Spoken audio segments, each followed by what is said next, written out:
Hello students. Last class में हमने हमारे बेसिस के बारे में जान लिया था, बहुत कुछ जाना था आप लोगों ने। अब आज की क्लास में हम एक न्यू टॉपिक स्टार्ट करेंगे। Is it okay? And this topic is very important, बहुत ध्यान से सुनिएगा, ठीक है? तो चलिए हम शुरू करते हैं। आज की क्लास में हमें क्या पढ़ना है, उसकी शुरुआत हम करेंगे एक इंडिकेटर से। और जिस इंडिकेटर से हम शुरुआत करने जा रहे हैं, दिस इज यूनिवर्सल इंडिकेटर। कौन सा इंडिकेटर है ये? यूनिवर्सल इंडिकेटर है।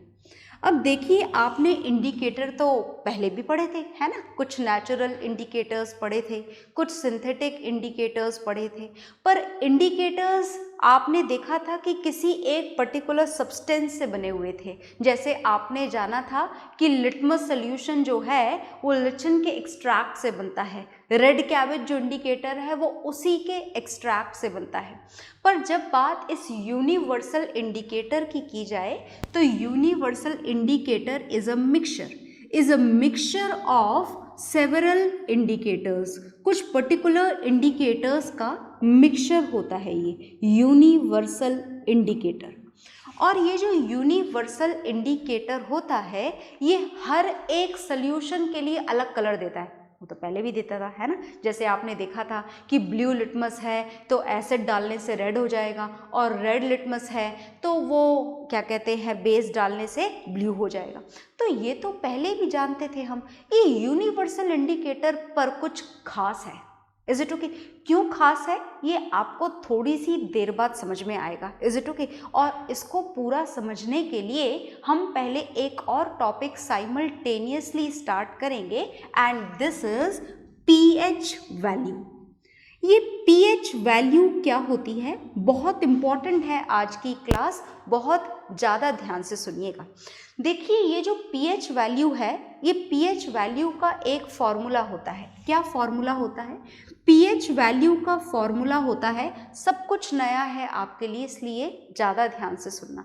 पीएच वैल्यू का फॉर्मूला होता है log 1 upon concentration of hydrogen ion. देखो, हमें ना तो पीएच वैल्यू पता, ना हाइड्रोजन आयन कॉन्सेंट्रेशन पता, ना ये लॉग पता, हमें कुछ भी नहीं पता। तो चलिए हम जानते हैं धीरे धीरे सारी बातों को। देखिए, आपने एसिड्स पढ़े थे, है ना? और आपने ये जाना था कि जो एसिड्स होते हैं उनको आप, कुछ एसिड्स को आप बोलते हैं strong acids. Is it okay? और कुछ एसिड्स को आप बोलते हैं weak acids. Is it okay? Similarly आपने बेसिस भी पढ़े थे, और बेसिस को भी आपने इसी तरीके से स्ट्रॉन्ग बेसिस और वीक बेसिस की कैटेगरी में क्लासिफाई किया था। ऐसा काम हम कर चुके हैं। Is it okay? अब एसिड में से एसिड को, कुछ एसिड को स्ट्रॉन्ग एसिड क्यों बोला गया था, इसका कारण हमने जाना था, because they produces lot of hydrogen ion. अगर कोई सा भी एसिड ज़्यादा हाइड्रोजन आयन प्रोड्यूस करता हो तो उसे हम कौन सा एसिड बोलते हैं? Strong acid. Similarly, if any acid produces less number of hydrogen ion, अगर less number of hydrogen ion produce करे तो हम उसे कौन सा एसिड बोलते हैं? वीक एसिड बोलते हैं। आ गई बात समझ में? ध्यान से सुनिएगा। Is it okay? और इसी तरीके से अगर कोई सा भी बेस ज़्यादा हाइड्रोक्साइड आयन प्रोड्यूस करे तो स्ट्रॉन्ग बेस, कम हाइड्रो ऑक्साइड आयन प्रोड्यूस करे तो वीक बेस। ये बातें हम जान चुके हैं। Is it okay? मतलब ये हुआ कि किसी भी एसिड को सिर्फ एसिड बोलना काफ़ी नहीं है, क्योंकि ये जानना बहुत ज़रूरी है कि आखिर वो एसिड स्ट्रॉन्ग है या वीक है, उसके अंदर हाइड्रोजन आयन की कॉन्सेंट्रेशन ज़्यादा है या कम है, ये जानना बहुत ज़रूरी है। Is it okay? तो देखिए, हर पर्टिकुलर सब्सटेंस का, जो भी सब्सटेंस है, इज इट ओके, जो भी सब्सटेंस है, चाहे फिर वो एसिड हो, बेस हो, सॉल्ट हो, आपके घरों में जितनी भी चीज़ें प्रेजेंट हो, जैसे आपका सोप, लिक्विड सोप, है ना, solid soap, what ever the soap is, आपका शैम्पू हो गया, आपका बॉडी लोशन हो गया, आपकी कुक्ड सब्जी हो गई, आपका आटा हो गया, है ना, जिस आटे की रोटी बना करके आप खाते हो, आपके घरों में आया हुआ मिल्क, ऑयल, हर पर्टिकुलर सब्सटेंस की एक पर्टिकुलर पीएच वैल्यू होती है और इस पीएच वैल्यू को कैलकुलेट करने के लिए हमने यहाँ पर ये फॉर्मूला लिख दिया है which is log 1 upon concentration of hydrogen ion. और देखिए पीएच वैल्यू की अगर बात करें तो हर सब्सटेंस की पीएच वैल्यू 0 से लेकर के 14 के बीच में होती है।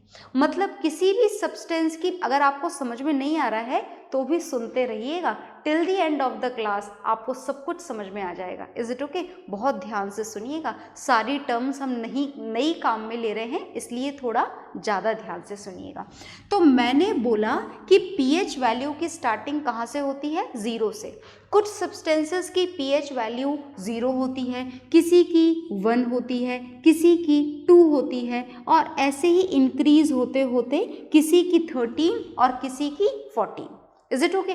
मतलब जो पीएच वैल्यू होती ज़रूर है हर सब्सटेंस की, पानी की, दूध की, ऑयल की, आपकी सब्जियों की, आपके सोप की, शैम्पू की, each and every substance is having a particular value of pH। किस सबकी pH वैल्यू होती है और जो pH वैल्यू होती है अगर आप उसे मैथमेटिकली कैलकुलेट करना चाहें तो फॉर्मूला कौन सा काम में लेना होता है? ये वाला फॉर्मूला। ओके और इसकी वैल्यू को मेजर करने के लिए हम एक स्केल काम में लेते हैं जिसे क्या बोला जाता है? pH scale. क्या बोला जाता है? pH scale.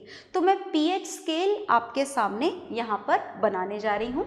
ये इसको हम यहाँ से रफ कर देते हैं और इसकी डेफिनेशन को हम यहाँ पर कंप्लीट कर देते हैं। ध्यान से देखिएगा, ये pH स्केल मैं बनाने जा रही हूँ। ये pH स्केल हमने बनाया, दिस इज pH स्केल। ये pH स्केल ये बना दिया हमने, कंप्लीट कर दिया pH स्केल।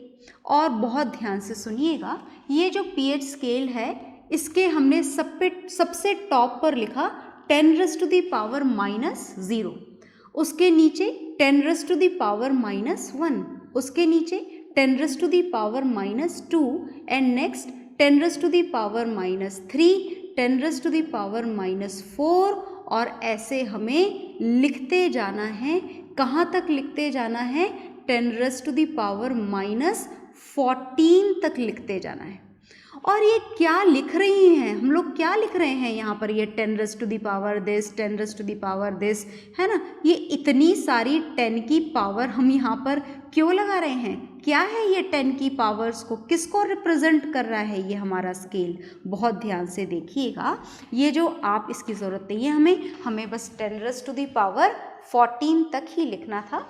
और ये जो लिखी गई हैं वैल्यूज़ आपके सामने, these are the hydrogen ion concentration. ये क्या है? डिफरेंट सोल्यूशन की हाइड्रोजन आयन कॉन्सेंट्रेशन है जो कैलकुलेट की जा सकती है। अगर किसी भी सोल्यूशन की हाइड्रोजन आयन कॉन्सेंट्रेशन 10⁻⁻0 है तो आपको याद रखना है कि उसकी पीएच वैल्यू कितनी होगी? 0।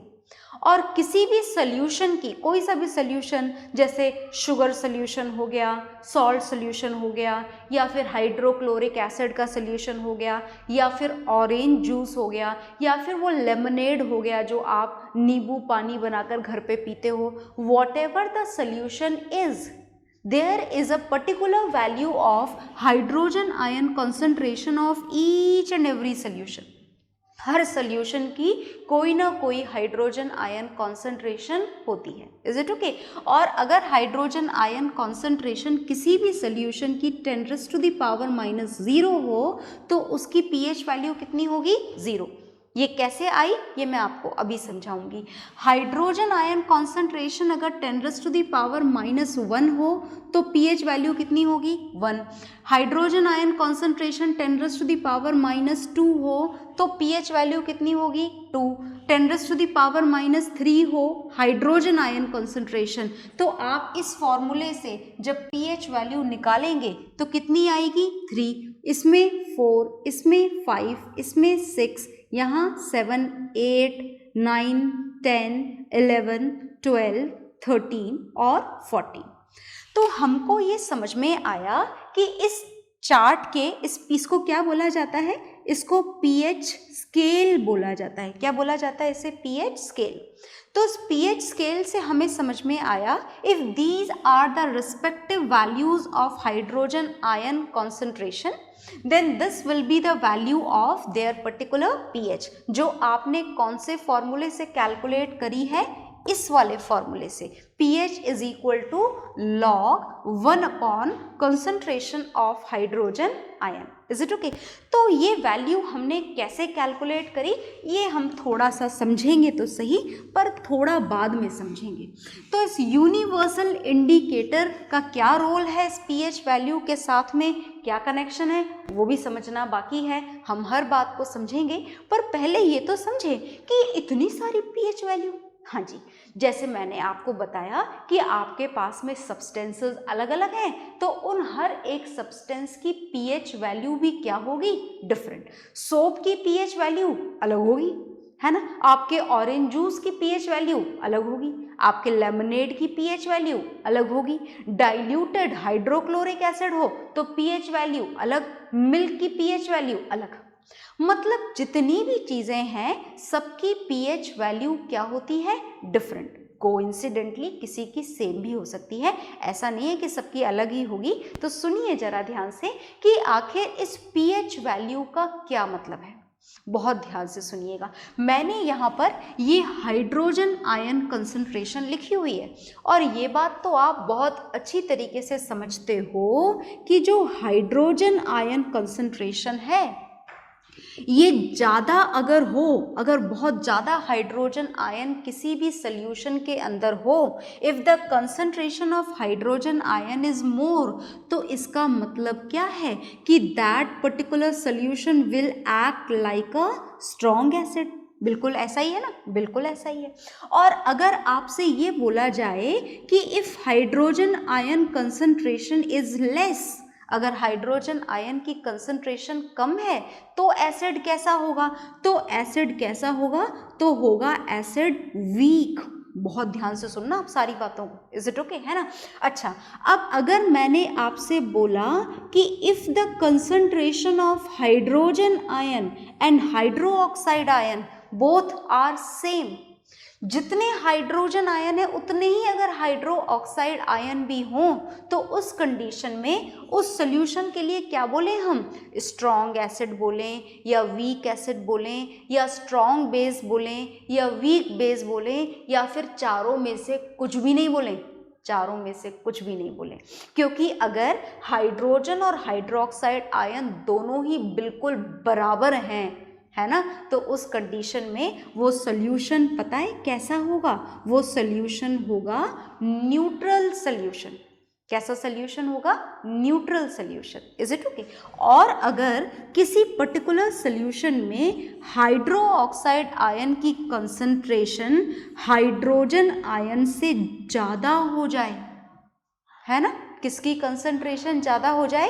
हाइड्रो ऑक्साइड आयन की कंसंट्रेशन हाइड्रोजन आयन से ज़्यादा हो जाए, in that particular case the solution will be a basic solution. कैसा हो जाएगा सॉल्यूशन? बेसिक सॉल्यूशन हो जाएगा। आ गई बात समझ में? तो चलिए आगे चलते हैं हम। ये यहाँ पर वैल्यूज़ आपके सामने लिखी हुई हैं, ध्यान से देखिएगा।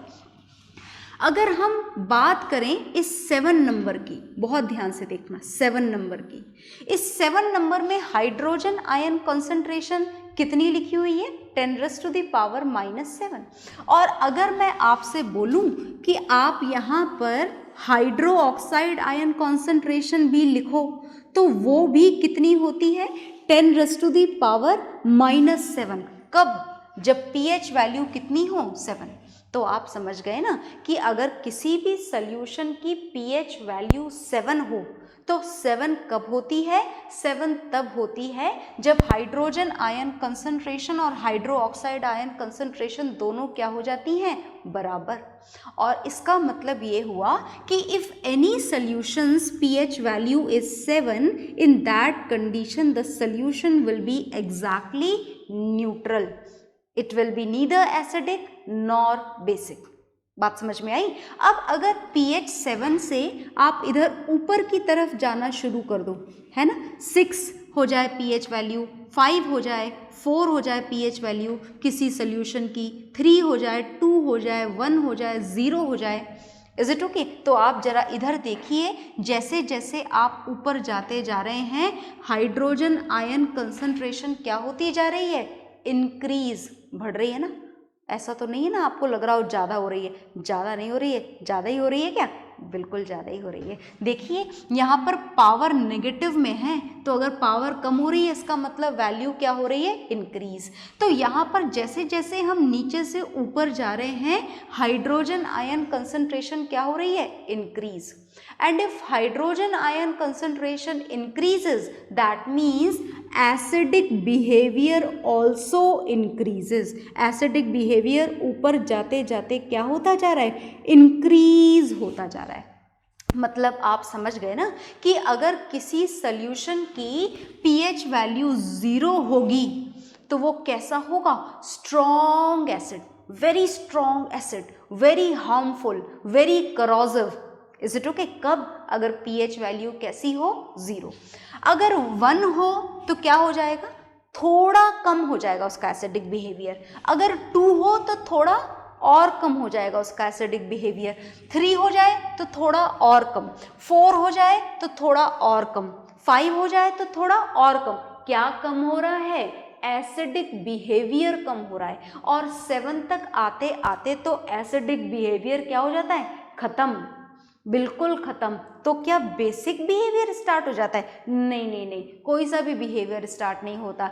If the pH value of any solution is 7, तो याद रखिएगा it is neither acidic nor basic, ना तो एसिडिक होता है और ना ही बेसिक होता है। तो चलिए आगे, चलिए आगे देखिए। अब अगर हम 7 से नीचे की तरफ जाएं, 8 पर जाएं, 9 पर जाएं, 10 पर जाएं, तो ये हाइड्रोजन आयन कंसंट्रेशन लिखी हुई है जिसकी वैल्यू क्या होती जा रही है, कम। अब आप बोलोगे कि आखिर हाइड्रोजन आयन कंसंट्रेशन से क्या लेना देना बेस में, तो बिल्कुल लेना देना है। देखिए मैंने यहाँ पर भी लिखा है कि अगर हाइड्रो ऑक्साइड आयन की कंसंट्रेशन हाइड्रोजन आयन से ज़्यादा हो, in that condition the solution will be basic. मतलब बेसिक सोल्यूशन का मतलब ये नहीं है कि हाइड्रोजन आयन नहीं होगा।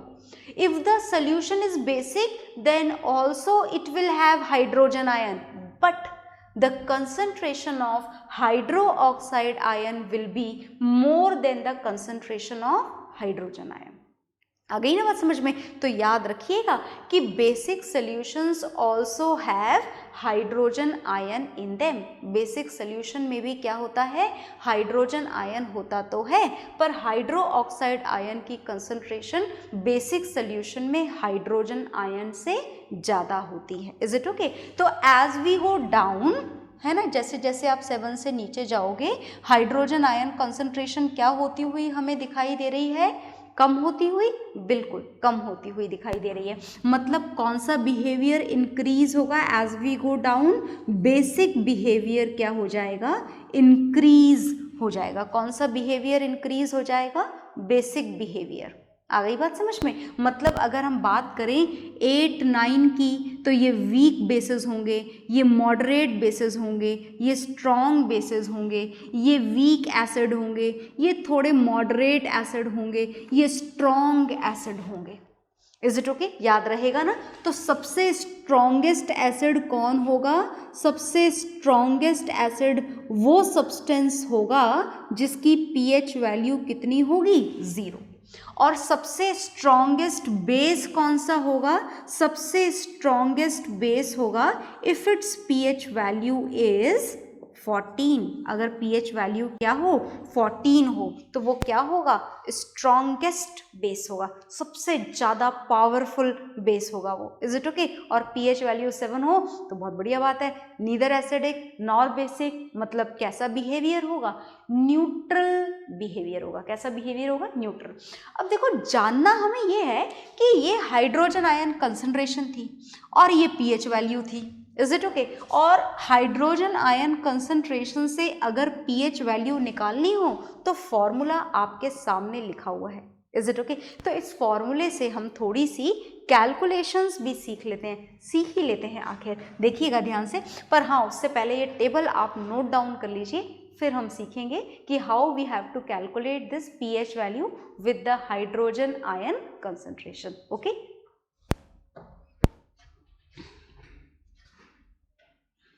तो आप नोट डाउन कर चुके होंगे, नोट डाउन ज़रूर करें, वीडियो को पॉज करके लें बीच बीच में और नोट डाउन करते जाएं। Everything has to be written, सब कुछ लिखना होता है आपको, क्योंकि लिखने से आपकी प्रैक्टिस हो जाती है ना।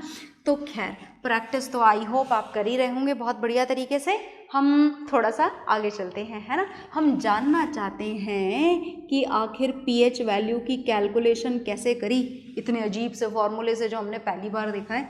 तो मैं आपको बहुत थोड़ी सी जानकारी दूंगी। 11th क्लास की मैथमेटिक्स में आप इस लॉग की कैलकुलेशन को पढ़ेंगे, पर तब आप मैथमेटिक्स में पढ़ लीजिएगा। यहाँ हमारे साइंस में थोड़ी सी काम आ रही है, तो थोड़ी सी सीख लेते हैं बस, है ना। पूरे लॉग का चैप्टर तो हम नहीं पढ़ सकते यहाँ पर थोड़ी सी कैलकुलेशन इसकी सीख ही लेते हैं। देखिएगा ध्यान से, मैं आपको यहाँ पर इसके कुछ फॉर्मूलेज बताने जा रही हूँ, ध्यान से सुनना। देखिए फॉर्मूलेज क्या हैं यहाँ पर फॉर्मूलेज हैं, अगर आपके पास में कोई सा भी नंबर ऐसे लिखा हो लॉग के साथ, log m/n, तो इन दैट कंडीशन इसको आप ऐसे स्प्लिट कर सकते हैं, सिंप्लीफाई कर सकते हैं, log m minus log n। This is the first relation जो आपको याद रखना है। आ गई बात समझ में? फॉर एग्जाम्पल, आपके पास में अगर log 2/3 हो तो आप इसे क्या लिख देंगे? आप लिख देंगे log 2 माइनस log 3। आ गई बात समझ में? Is it okay? तो इस फॉर्मूले को जरा यहाँ अप्लाई कर ही दो आप हाथों हाथ, देखो अभी के अभी अप्लाई हो जाएगा। और क्या बन जाएगा फॉर्मूला बन जाएगा log 1 minus log concentration of hydrogen ion. बन गया ना फॉर्मूला। चलिए आगे देखिए, यहाँ पर हमें सेकंड फॉर्मूला लिखना है। This is the value of log 1, ये आपको याद रखनी है। The value of log 1 is 0, याद रखनी है ये वैल्यू, है ना। एक और वैल्यू मैं आपको बताऊंगी, this is the value of log 10। log 10 की वैल्यू भी आपको याद रखनी है, दिस इज 1। और अब एक फॉर्मूला सिर्फ मुझे आपको और बताना है, वो देखिएगा ध्यान से। Fourth, this is log m⁻n। बहुत ध्यान से देखिएगा, इज इट ओके? ये पूरी तरीके से नया है आपके लिए। If this is log m⁻n, तो ये पावर जो है वो आगे आ जाती है ना, पावर आगे आ जाएगी और फॉर्मूला आपका बन जाएगा n log m। इसका एक एग्जाम्पल देखें, चलिए इसका एग्जाम्पल भी देखते हैं। फॉर एग्जाम्पल, आपके पास में है log, हम वहीं से शुरुआत करेंगे क्योंकि हमें वही पढ़ना है। फॉर एग्जाम्पल, आपके पास में है log 10⁻⁻1। तो यहाँ पर पावर क्या है? यहाँ पर पावर है -1, तो पावर तो क्या हो जाएगी? आगे आ जाएगी, -1 इंटू log 10।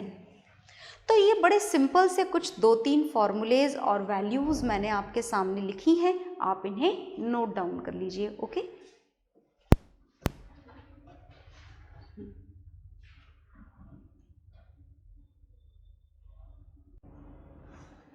तो आपने ये नोट डाउन कर लिया होगा। अब देखिए, इसको काम में लेकर सीखना हमें सिर्फ एक ही काम है, और जो सीखना है वो ये सीखना है कि आखिर ये जो हमने हाइड्रोजन आयन की कंसंट्रेशंस राइट हैंड साइड में लिखी हैं, उनसे ये हमें pH की वैल्यूज़ कैसे मिली। तो चलिए ऑब्टेन करते हैं, है ना। देखिएगा ध्यान से, हम यहाँ पर pH की वैल्यू ऑब्टेन करने जा रहे हैं। चलो क्वेश्चन मैं आपको दे देती हूँ, है ना। क्वेश्चन ये है, if hydrogen ion concentration is 10⁻⁻8, then what will be the pH value of the solution. Find out कर सकते हैं क्या? बहुत ही आसानी से। चलिए शुरुआत करते हैं। देखिए फॉर्मूला आपके सामने लिखा हुआ है। क्या फॉर्मूला है? pH is equal to log 1 minus log concentration of hydrogen ion. बहुत ध्यान से देखिएगा। Okay, now pH value is equal to log 1 की वैल्यू याद है ना 0, मतलब आप log 1 को तो 0 रख देंगे और फॉर्मूला आपको एक और मिल गया, this is minus log of concentration of hydrogen ion. Is it okay? तो देखिए यहाँ पर भी आप इसको फॉर्मूले को ऐसे भी लिख सकते हैं और जो अभी अभी आपने देखा ऐसे भी लिख सकते हैं। तो दो फॉर्मूलेज हो गए हैं आपके पास में pH वैल्यू के। ओके, चलिए तो हम इसे रफ कर देते हैं इस वाली इक्वेशन को, और pH के दो फॉर्मूलेज आपके सामने मेंशन किए जा चुके हैं जो आपको याद रखने हैं। ओके, अब देखिए हमें pH वैल्यू फाइंड आउट करनी है with for this hydrogen ion concentration. This is minus log and the value is 10⁻⁻8। Now pH is equal to क्या होता है, पावर का पावर आगे आ जाती है ना, बिल्कुल आगे आ जाती है। तो एक माइनस साइन तो ऑलरेडी था और पावर भी नेगेटिव है। ओके, तो क्या हो जाएगा यहाँ पर, पावर हम आगे लिख चुके हैं तो दोबारा मत लिख दीजिएगा, है ना। ये माइनस से माइनस क्या हो जाएगा, कैंसिल, और यहाँ पर pH इज इक्वल टू क्या हो जाएगा 8 × 1। ये 1 कहाँ से आया, 1 is the value of log 10। Okay, तो 8 × 1 is 8, so the pH value will be 8। तो इस तरीके से हमें पता लगा कि अगर हाइड्रोजन आयन कॉन्सेंट्रेशन ये है तो pH वैल्यू कितनी होगी 8। और इसी कैलकुलेशन के साथ में हमने ये पूरा स्केल यहाँ पर लेबल कर रखा है। तो for all these hydrogen ion concentration the pH value will be according to this. और ये कहाँ से आई है, ये आई है इस वाले फॉर्मूले से। तो आप और भी ट्राई करिएगा अपने घरों पर, इज इट ओके, और इसको नोट डाउन भी करिएगा इस क्वेश्चन को, और नोट डाउन करने के साथ में इन सारी वैल्यूज़ का वेरिफिकेशन भी कर लीजिएगा कि सही तो है ना हमारा फॉर्मूला। और इसके बाद में हम लोग इस pH स्केल के बारे में थोड़ा और पढ़ेंगे, but in the next class. Okay, bye everyone.